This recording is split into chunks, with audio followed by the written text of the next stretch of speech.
Hi, I'm Kerry Dock from Navsports.com.au. I've got Kris Koke today from Cycling Australia. He's the Events Manager, and he's going to tell us today what's so great about cycling and for the everyday person. Kris, what's so good about cycling? What are the benefits? Well, probably as everyone knows, cycling is one of the most popular sports and one of the most fittest things to do out there every day. Probably everyone will be watching this right now would actually own a bicycle and have their own bike at their house. So it's quite amazing to see that, you know, that the amount of bicycles that people have these days actually outweighs the number of cars on the road. So it's one of those amazing things, and not only people owning bikes but getting out there and enjoying riding their bikes, and each and every day and on the weekends people getting out there and just enjoying a fit and healthy lifestyle. So we're going to talk about competitive cycling. What's a good age to get started? Look, you can get started in cycling at any age. Our junior athletes come up from the ages of 9 and 10 and can really step up into the ranks, and when you're about 12 or 13, you can really start to be active, and as you can see, we're at a velodrome at the moment, and this is one of the great places to start riding a bike if you want to get start to get competitive on the bike. Come to the velodrome and you start can lend riding. me a bike as soon as we finish. I want to have a ride. Do you? Just about numbers in Australia. How many people would cycle in Australia, like say recreationally and competitively? Competitively, I can tell you that Cycling Australia, the federation, has just under 14,000 members, so which is quite a amazing statistic. And last year we sold 1.2 million bikes, so that was what the industry sold last year, which is quite amazing. And you look at the population of Australia, which so is... I'd probably guess that maybe half of the people in Australia cycle, let's say maybe once a month. And what sort of, let's say a young person is looking at a career in cycling, is there much opportunity as a cyclist and say in other jobs? Absolutely, there's so much potential for people to get involved in cycling if they want to go to that elite level and compete overseas.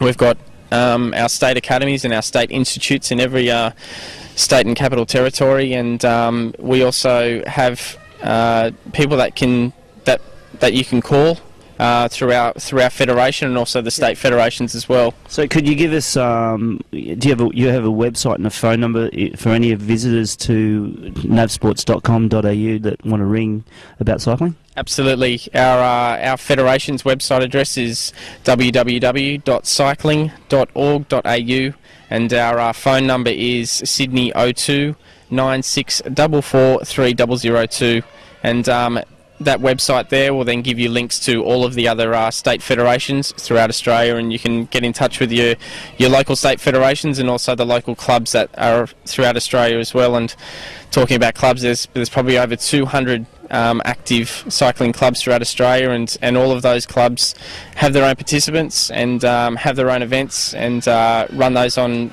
a weekly basis as well. So it's one of those sports that you can really get involved in throughout Australia. What about training courses, Kris? For people wanting to be either a professional cyclist or, in the support areas of administration. Are there any training courses available? Absolutely, there's training courses going on all the time. We run training courses for our athletes, also our coaches and people wanting to become coaches, and we also run courses for people that want to become what are called commissaires, and that's sort of like our judges and referees for the sport of cycling. So Cycling Australia and also the state federations hold courses each and every week and each and every month throughout the year, and you can become involved in cycling that way.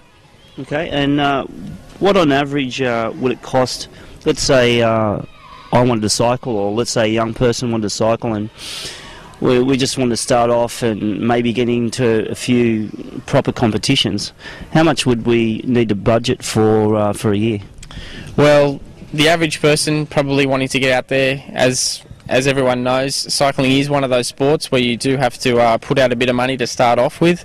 But look, if you wanted to get on a racing bike, you can get a very good low-end racing bike for around $1,000, which will see you go very well.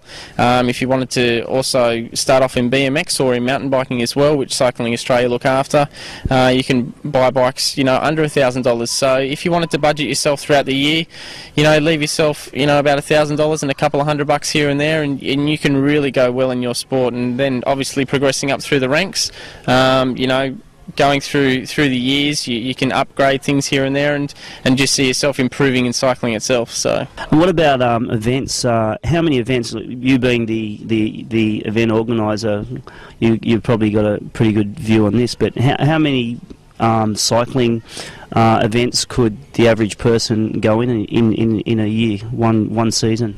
People can go in as many events as they want throughout Australia. There's probably up to 5,000 events every year that not only we hold, but also state federations and clubs also hold as well. So and how many in New South Wales?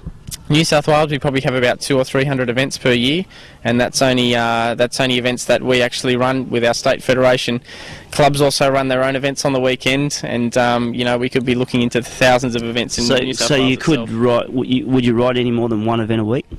You could if you wanted to. I'm one of those junkies that do. And well, in conclusion, I think I'll go cycling this weekend, and I've got a bike. It's a little bit, I think it's got a few cobwebs on it, but after listening to your enthusiasm, I'm definitely going to get out there. Okay? Fantastic. So thanks very much, Kris. No problem at all. Thank you.